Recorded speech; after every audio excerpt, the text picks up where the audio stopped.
Suffered extensive damage when Hurricane Ida made landfall 1 week ago, but they are starting to see a small bit of progress. We understand that we have Parish President Archie Chasson on the line with us. Archie, are you there? Good morning, Paul. How are you guys? Hey, Archie, good to hear from you. I know we've been texting a bit, but this is actually the first chance I've gotten to talk with you. Just take us through what Lafourche Parish is dealing with right now. Yeah, we finally have some semblance of cell phone coverage again. Here at our Emergency Operations Center, we had Verizon stepped up and put an antenna in our front parking lot to help us out, as well as AT&T and FirstNet dropped a blimp outside to help, produce some signal strength for both our first responders and people in Lafourche Parish. Overall, we are gaining momentum every day, and it's baby steps, but we are getting there. We now have water to just about all of Lafourche Parish. Something that we didn't have for quite some time. I talked to Mayor Joey Bouziga in Golden Meadow early this morning, and he said it was Christmas in September because he turned on his faucet last night and had water come out of it. So we have water all the way to the floodgates in Golden Meadow. The next step is to try to get it to Port Chaisson, but our water plants are still on generator power until we get power restored. So we're kind of taking it slow to make sure we don't lose the system again. Our debris contractors are on the ground starting to move stuff and pick stuff up. We have a long way to go, a lot of debris to pick up across Lafourche Parish. But we have pod sites opened up. We have 6 locations opened up right now in Thibodaux, Raceland, Lockport, Larose, Golden Meadow, and we have 2 more pods, one in Bayou Blue and one in the Choctaw community that will go live at noon today. So we are well ahead of the game with getting our residents what they need. We have a ton of nonprofits, and I want to thank Catholic Charities of Acadiana, Catholic Charities of the Diocese of Houma Thibodaux, as well as the Bless Your Heart Foundation of South Lafourche that has really stepped up and is really coordinating those nonprofit efforts and getting meals here and getting people what they need to get up and going. Our community has stepped up. Amazon has stepped up with shipping stuff, as well as a ton of other partners. People you meet along the way, whether they're vendors of ours or networking connections that we have from just various places we've been across the country, have all reached out and are sending stuff our way.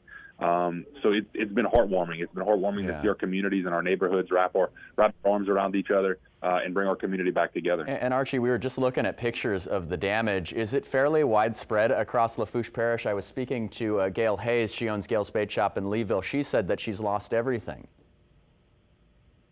Yeah, there is, south of the Golden Meadow floodgates at one point, there were a stretch of about 15 homes between the floodgates and the community of Leeville. There's 1 home left standing there right now. Wow. The damage is catastrophic, and 1 home. The damage is catastrophic, in that South Lafourche community from Larose on south. And it's very weird, Paul. You have a neighborhood where you may have 5 houses that are completely imploded, and you have 1 house that doesn't have a shingle missing off of it. So it's the weather works in strange ways. But look, we probably have, by our estimates from flying and looking at things, about 25 to 30% of the homes parish-wide are completely destroyed. About another 45 to 50% have severe damage, but can be put back together. And the rest is kind of moderate to light damage. Once you get above kind of the Raceland community, the damage really tapers off. That's when the storm kind of shifted east and started to travel over Laplace. So Thibodaux and those communities really saw a lighter wind. The coastal areas of Bayou Buff, Choctaw, Kramer, caught a big portion of that storm surge that came up through Lake des Allemands from the intercoastal. And we have some levee overtopping and about 100 homes that flooded in that particular community. We've been working with CPRA and the governor's office to dewater that community, and we're just about there, as well as the community of the industrial park area in North Larose. That our flood wall overtopped. We're thinking we got about a 10-foot storm surge in the intercoastal waterway in Larose, so that 8-foot flood wall we had right there got overtopped and flooded that neighborhood as well. So we're dewatering those guys, trying to get the last bit of water out of their streets, and all of the homes are now dry, but we still have some of the street surfaces left to dry off. But overall, it was tough to see it from the air, Paul, because it's some heavy damage. And Archie, I've been down to Lafourche many times and covered stories down there, and the people are some of the most optimistic folks you will ever meet. But this is seriously devastating. How do you move forward from here, Archie? We've talked to people on the ground. We've been talking to our first responders, and morale was low when people started to come home or woke up after the storm and realized what had happened to their homes.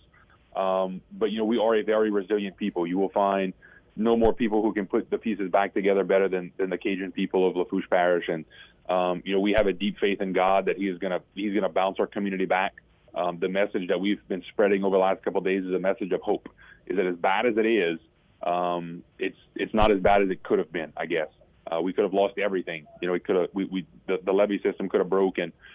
We could have flood waters everywhere with 4 or 5 foot of water in homes, but we didn't have that. Our levees held strong. North Lafourche, they overtopped a little bit, but that levee system that Wendell built in South Lafourche held strong, never overtopped, never breached. So we're going to put it back together. And talking with Chasson at the Port Commission, Port Fourchon, a lot of the infrastructure is available. There are people in the port. He's found an office building because his took some damage, so they're starting to get back up and running, and we'll have things moving around the port probably at some point next week to bring our energy sector back to life, getting people offshore, getting things offshore, getting the loop pipeline system back up and running. So we're going to put it back together, Paul. There's no doubt. God is good.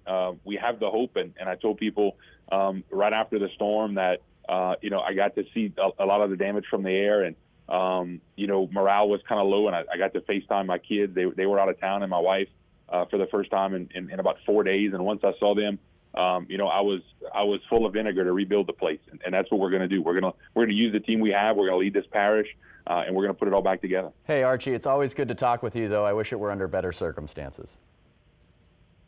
No doubt, Paul. Y'all take care. You take care, too. Glad you're safe.